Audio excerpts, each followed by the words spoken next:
Hi, I'm Maddie, and I found the online, so I thought I'd come in and check it out. It's got a lot of really cool, unique stuff that I haven't found anywhere else, so I'll definitely be back again. I saw it online and we can't, I'm gonna be coming back for sure. Yeah. You know, this is not the Tiffany, this is a yarn shop.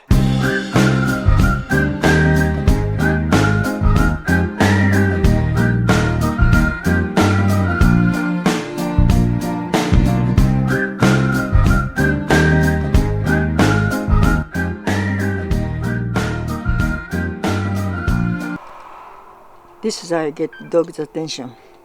How?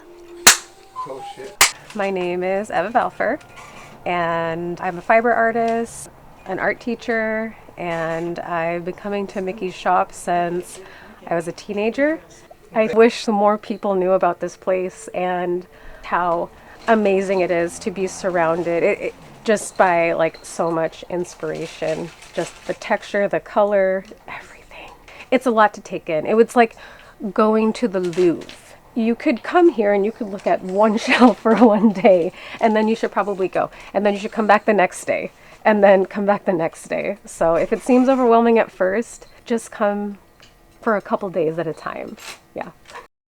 My name is Elizabeth. I'm a law student at UCI. I am here at Mikis' yarn store. I've been crocheting for a while. I learned how to crochet from my grandmother who passed away last year. Took a break after she passed away, but over the past month or two I've been getting back into it, and so I'm back in now. Are you driving? No. Who's driving? My mom. I'm gonna start driving, and then guess what? When I start driving, Nikki, I'm gonna be over here all the time. There are impressions from being around here. When I was young and my brain was still so malleable. So I think that a lot of my current approach is to try to meld a lot of things together. And I focus on trying to use like low waste, secondhand, or post-consumer materials because my work is more material first. I'm very open to the idea of something being kind of random and not having a clear direction. And I just kind of trust the process that it's going to work out. But I think that's also kind of shaped by being in here because you come in with one idea of something and then you see something else and it takes you in a totally different direction. I think I'm gonna make some tops, maybe a dress, some like summer outfits. So yeah, maybe a shawl. She showed me one of her beautiful shawls that she made, so I think I might try one of those out too. I really like the idea of having like a creative practice that's a little more sustainable and intentional.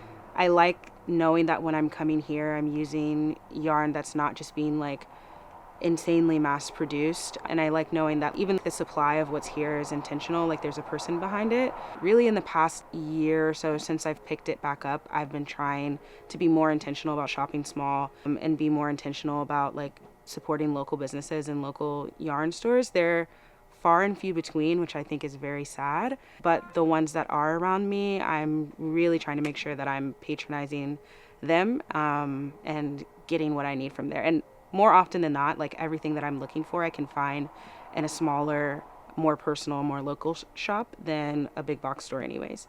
It's always nice coming with friends. Today I'm by myself, but it's always nice coming in with friends. I appreciate the space. I'm happy to have found it. And every time I come, it's always really good conversation with Mickey as well, and so that's really nice. So it's been going on 25 years. I'm up in the Bay Area now, but anytime I come down to visit my friends, I have to stop here.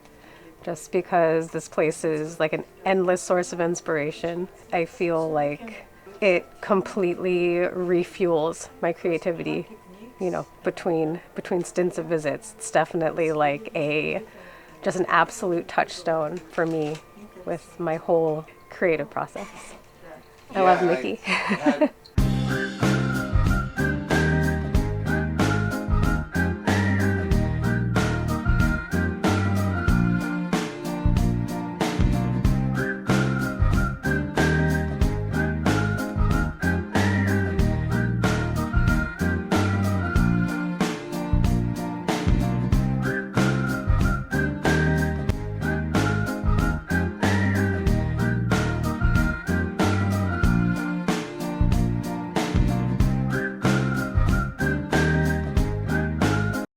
December 5th, 2004, as the official ones.